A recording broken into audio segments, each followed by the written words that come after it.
अमरीकी सदर ट्रंप ने सोशल मीडिया ऐप टिकटॉक के खरीदार को ढूंढने का दावा किया है। एक टीवी इंटरव्यू में उन्होंने कहा कि टिकटॉक का मुतवक्की खरीदार अमीर तरीन लोगों का एक ग्रुप है, जिसके बारे में तफसीलात वो अगले 2 हफ्ते में बताएंगे। उन्होंने कहा कनाडा के साथ अमरीका के तिजारती मुज़ाकरात रोक दिए गए हैं।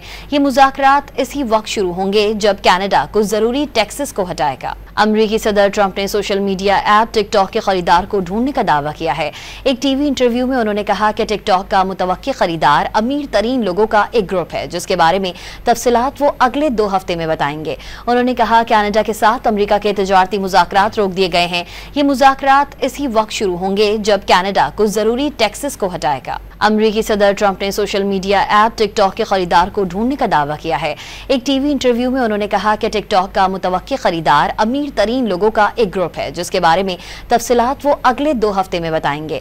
उन्होंने कहा कनाडा के साथ अमरीका के तिजारती मुज़ाकरात रोक दिए गए हैं। ये मुज़ाकरात इसी वक्त शुरू होंगे जब कनाडा कुछ जरूरी टैक्सेस को हटाएगा।